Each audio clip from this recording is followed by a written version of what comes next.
Hello, welcome back to Network Science. Our lesson numbers keep moving around, so I'm not going to number this one, but today we're going to talk about using the extended local similarity analysis method to look at time series networks. So in the last lesson that I put together, we examined, we used R to look at time delayed networks, right? So we had a series of variables. We also looked at variables shifted by 1 month and compared the shifted and non-shifted variables to using R code, develop a time series network. One way that people have been building time series networks, and that in fact I've used to build time series networks, has been the extended local similarity analysis by Charlie Shaw, formerly at University of Southern California. And we'll talk a little bit about how that program works today. Extended local similarity analysis can do a lot of the things that we can do ourselves in R. So for instance, it can look at Pearson and Spearman correlations, both lagged and unlagged.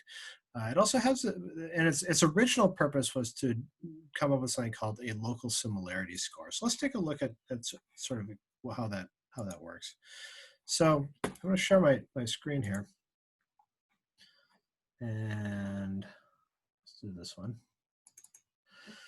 So here we have an example of a local correlation. So let me zoom in a little bit. So here we have, we have some amount this is normalized, and we have time over. So this is some value on the y-axis, time on the x-axis, and we have two different things that are locally associated with each other. So what's going on here is that in the first part of the network, those values are positively correlated with each other, and in the second part of the network, they are the correlation falls apart. Maybe even say it's negative. We'll say it falls apart over here. So we've got a region with a very tight correlation and a region without that very tight correlation. And maybe if that correlation is tight enough, that might be something real as opposed to due to random chance.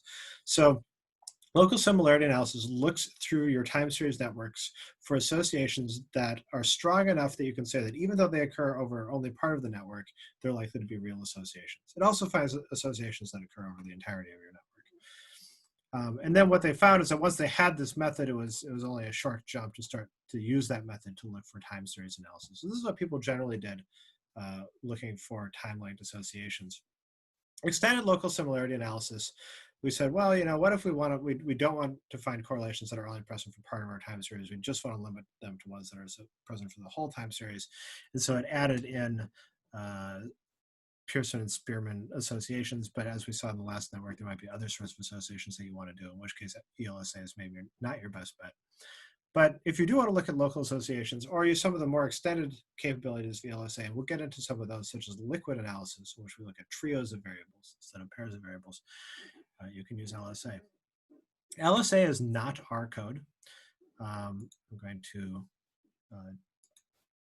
jump over it. It is it's its own program. I believe it is mostly coded in C. Once it was R, but it's been C-ified. And to install it is pretty straightforward. I'm going to just show you quick path to installing it. I have been able to make this an R Markdown file, but please share screen. Bring it over to this window and share screen.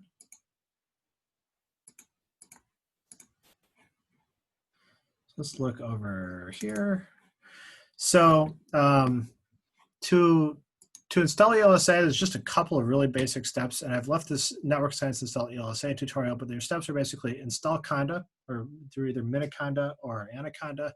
You create a Conda environment, you activate the Conda environment, and you run this, you pull, there's a GitHub repository with ELSA in it, you pull it down, and you run the setup script, and that will install it just in that active Conda environment. And then you can turn the Conda environment on, use ELSA, turn it back off, and not use it. And that way, all the dependencies that ELSA has, like Python 2.7, don't screw with your other dependencies, like your things that require Python 3. Whatever Python is at these days. So I'm going to just walk you through an example of what ELSA does and how ELSA works. So we're going to use our same time lag data from last week, but we're just going to do a couple extra things to it.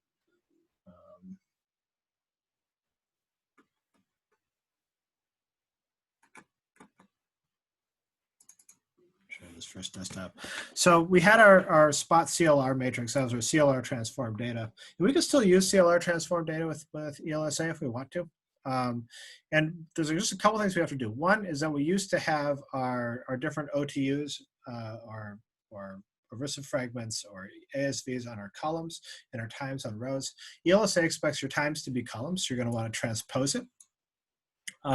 It also expects that your times start with not a number, and a lot of my times did. So I just stuck the letter T before them.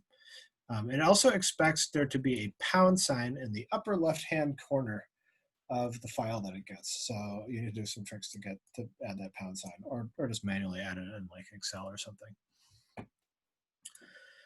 So then we can. So once you have that file, you can load it into ELSA. And essentially, if you activate your content environment, you run LSA Compute, it gives you sort of instructions for how to run that, and there's a number of different parameters. And so I'll show you an example of how I run ELSA and what some of the parameters are. There's really quite a few parameters, only some of which are going to be relevant.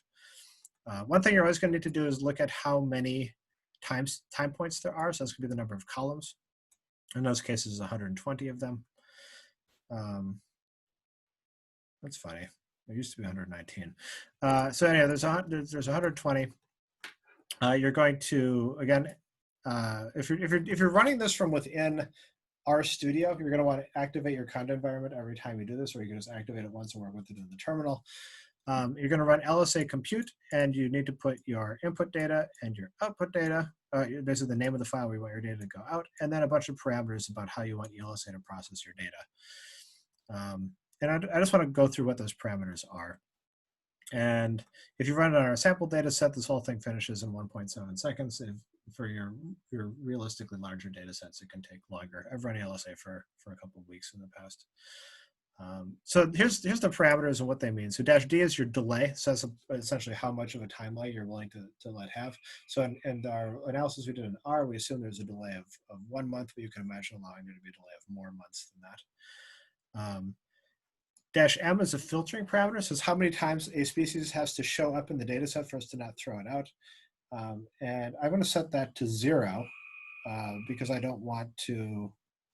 essentially don't want to do any filtering at all because I've done all my filtering upstream of this process. And then ELSA has a number of different ways of computing the p-value for that LS score. So your Spearman p-value and your Pearson p-value are going to be calculated like any other p-value, which is with the built-in calculations. With LS, traditionally it's done by permuting. So you calculate your LS score, you shuffle the data set, and then you calculate that LS score, and you shuffle the data set 1,000 times, and you get sort of a range of LS scores that are going to have worse. Essentially have worse scores than your actual score, so you can compare those two to figure out what your p-value is. Your p-value is essentially the fraction of randomly shuffled things that are better than or as good as the LS score that you actually have. So that method is called the permutation method, and as you'd expect, the more times you shuffle, the longer it takes. So we tend to use let me zoom in a lot.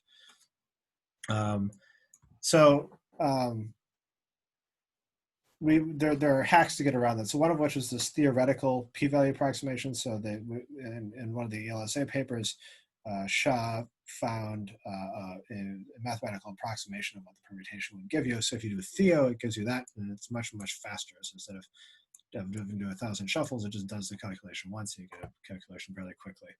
There's also this mix method, and mix does the theoretical approximation, but if you're close to a p-value, let's say your detection threshold, possibly close to or below that detection threshold, then it does the permutation method. So you're only doing you're only doing your shuffling on your best or your strongest things. And if they're likely to not make the grid, it doesn't do as much shuffling.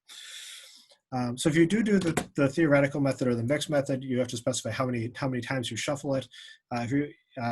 I usually use about 1,000, and I'll use less than 1,000 if I'm just trying to make sure that my code runs. So before we had the theoretical method, I'd say I'd shuffle it 10 times, and then if it worked, then for actual stuff, I would do 1,000 or 10,000 permutations. ELSA allows you to have replicates. I've yet to have a time series data set with replicates, but if you do, the bootstrap parameter is relevant. R is the number of replicates you have, so I was going to set that to 1. S is the number of samples that you have, so that's going to be 119. And N is how you want to normalize the data. So we've already normalized the data in R, so I usually tell it not to normalize the data, but you could say that you do some sort of transformation that you want to do beforehand. And so then when you run it, you're going to get an output like this. So you're going to have X and Y. So X is your first variable.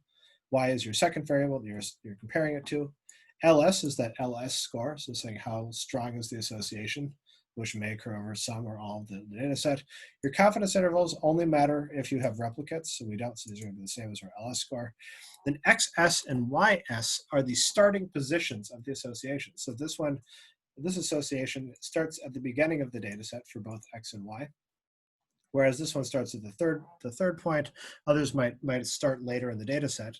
And then your length is the length of that association. So if the length is 119, this is saying this is a pattern that's present over the entire data set. This one is 108, so it's present over most, but not the kind of falls apart in the last few months. But that's okay because ELSA is essentially going to handle that. Of course, the p-value is statistically significant for that. So the delay, again, is how much of a lag there's. So if we have a delay of 1, we may have some with a delay of 0, some with a delay of 1, some with a delay of -1. And then we have our p-value for that local similarity score. Similarly, these, and you can look for the details. We have values and p-values for our Pearson association. For our Pearson association that doesn't allow for time lags, and one that does allow for time lags. We have a Spearman correlation that does allow for time lags, and one that doesn't allow for time lags. We have values and p-values for those. And then we have q-values, which essentially are a false discovery rate estimate. So if we have, if we do lots, when we do this, we do lots and lots and lots of comparisons, and we can adjust for those many comparisons with the q-value. The way I like to think of false discovery rates, and this is mostly true of q-value, is it's the fraction of things in your network that are likely to be false positives. So if you filter on a q-value of, say, 5%, you might say that 5% of the connections in your network are likely to be false positives, but the rest of them likely are not. So I think that's usually reasonable to pick a q-value of around 5. I've seen people pick q-values that are even higher, around 20, say 20%, 0.2. So you say in that case, about 20% of your associations could be false positives. So yeah, that's about that. So once you have your ELSA network, this is just the kind of thing that you can feed into. You can load it back into R and run it through iGraph, or you can stick this into through Cytoscape, which is what I've done in the past, and you can end up with lovely time series networks. Here's an example of a lovely time series network. Share my screen again. Just make sure I'm so.